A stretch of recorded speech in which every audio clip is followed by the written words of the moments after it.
Some men measure success in dollars, others measure it in principles. When Hollywood offered Clint Eastwood $2 million in 1978, his response taught an entire industry what true integrity looks like. Here is the story. October 1978.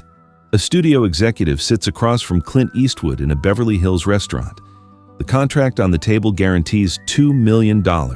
Eastwood slides it back unsigned. The Polo Lounge, Brown Derby Steakhouse, executive lunch crowd buzzing about deals and demographics. Eastwood sits in the corner booth, black coffee cooling in front of him. Across the table, Jerry Weinstock, senior vice president at Meridian Pictures, suit pressed sharp enough to cut glass, gold watch catching the afternoon light streaming through tinted windows. Weinstock spreads 3 contracts across the white tablecloth, each one thicker than a phone book, legal language dense as fog, but the numbers are clear. $2 million up front, 3-picture deal. Biggest offer in Eastwood's career. 2.2 if you sign today, Weinstock says, D pen clicking nervous rhythm against his coffee cup. Studio wants you locked in before Christmas. Eastwood doesn't touch the papers, studies Weinstock's face instead. 40-something, soft around the edges. Probably never been west of Malibu until he got this job. The kind of man who thinks money solves everything. What's the rush? Eastwood's voice quiet, controlled. Market's hot, westerns are coming back. After your success with Josie Wales, the board wants to capitalize. Weinstock flips to page 3 of the first contract, points to a clause buried in paragraph 7. Complete creative control. Your choice of director, cast, locations, unprecedented freedom, Clint. Eastwood picks up the contract, reads slowly, methodically. His jaw muscle twitches once, he sets it down. Says here I can't film in Carmel. Weinstock's smile falters. Well, there are location restrictions, insurance purposes, union regulations, but we've got ranch properties in Arizona, New Mexico. Better tax incentives anyway. I live in Carmel. I know that, but think bigger picture. These properties have full facilities, catering, equipment, experienced crews already on payroll. Eastwood's eyes narrow. Something cold slides behind them. What aren't you telling me? Weinstock loosens his tie. Suddenly the restaurant feels warm. He signals the waiter for another coffee. Stalling. There's a development project. Meridian owns land adjacent to Carmel, prime oceanfront, worth $50 million if we can get the zoning changed. And filming there complicates that. Environmental impact studies, historical preservation committees. You know how those coastal towns are. They'll fight development for years if they think Hollywood's involved. Eastwood sits back. Understanding floods in like cold water. This isn't about his career. It's about real estate. They want him locked into contracts that keep him away from home while they pave paradise and put up condos. The mayor of Carmel called you, Eastwood says, not a question, a statement. Weinstock's face goes pale. I can't discuss ongoing negotiations with municipal authorities. Eastwood stands. Weinstock reaches across the table, grabs his wrist. Clint, wait, let me explain. Take your hand off me. Weinstock releases him, looks around the restaurant. Other diners are starting to stare. Sit down, please, let's talk like professionals. Eastwood sits, but his posture has changed, coiled, ready. The Carmel City Council is reviewing zoning applications, Weinstock continues. Meridian submitted plans for a resort complex, 200 rooms, conference facilities, golf course. It would bring jobs, tax revenue, economic growth. It would destroy the coastline. It would modernize a dying town. Carmel's population is aging out. Young families can't afford to live there. This development would create opportunities. Eastwood's hand rests flat on the table, fingers spread, steady. You mean it would create profits? Both. Win-win for everyone. Except the people who live there. Weinstock pulls out a folder. Aerial photographs of Carmel's coastline. Architects' renderings showing hotels and parking lots where currently only cypress trees and ocean exist. Look at these numbers, Clint. Projected revenue over 20 years. This isn't some strip mall development. This is tasteful, upscale, environmentally conscious construction. Environmentally conscious. Eastwood's voice carries the kind of quiet that comes before storms. You're going to bulldoze a forest and call it environmentally conscious. We're going to preserve 80% of existing vegetation, create public beach access, fund marine research programs. But Eastwood has stopped listening. His eyes are fixed on something across the restaurant. Someone just walked in, someone he recognizes. The man approaching their table is tall, weathered, wearing a park ranger uniform. Tom Bradley, Carmel State Park Superintendent, 20-year veteran, Eastwood's neighbor, his friend. "Clint," Tom says, stopping beside their booth. His face is grim. "Sorry to interrupt. We need to talk." Weinstock looks between them. "This is a private business meeting." Tom ignores him, focuses on Eastwood. "They served papers this morning. Eminent domain, the whole peninsula. Meridian's lawyers claim it's for public use development." "Before we continue, quick question for you. Have you ever had to choose between money and protecting something you love? Drop your thoughts in the comments below."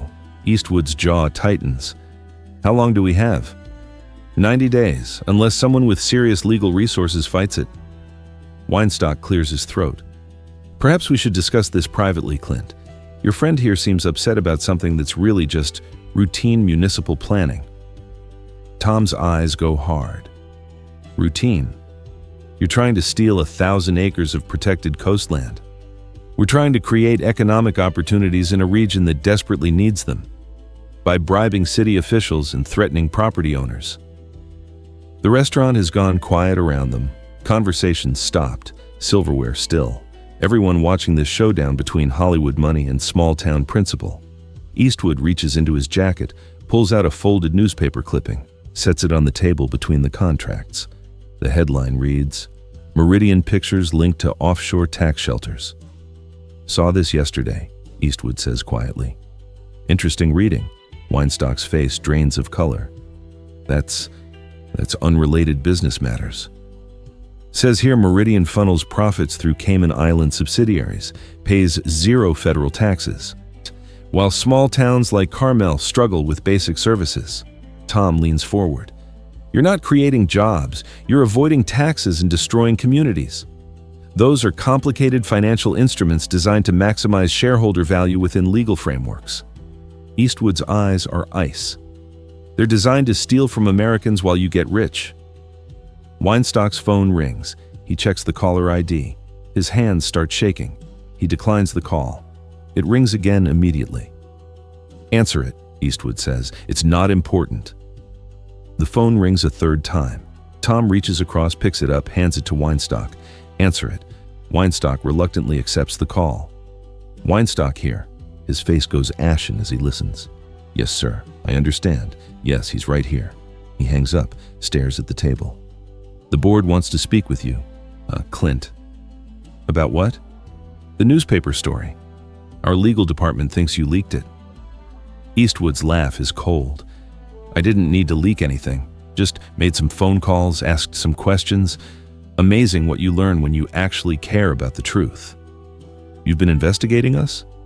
"I've been protecting my home," Tom grins. "Tell him about the environmental lawyers." Weinstock's eyes go wide. "What environmental lawyers?" Eastwood reaches into his jacket again, pulls out business cards. 3 different law firms, all environmental specialists, all with offices in San Francisco. "Called them yesterday. Seems they're very interested in a case involving illegal development, tax evasion, and municipal corruption. Especially when there's a famous plaintiff willing to testify." "You can't prove any corruption." "Can I?" Eastwood slides a 4th document across the table. Bank records, wire transfers. $50,000 from Meridian to Mayor Davidson's personal account. Same day the zoning application was approved. Weinstock lunges for the documents. Eastwood catches his wrist. Their eyes lock across the table. The restaurant has gone silent. Even the kitchen noise has stopped. "You want to make this physical?" Eastwood's voice drops to barely above a whisper. Weinstock tries to pull free. Can't. Eastwood's grip is iron. "I spent 4 years making westerns, learning to ride, to rope, to fight.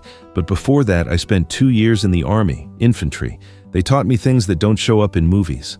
Sweat beads on Weinstock's forehead. "And let me go. When I was 25, I could break a man's wrist without thinking twice.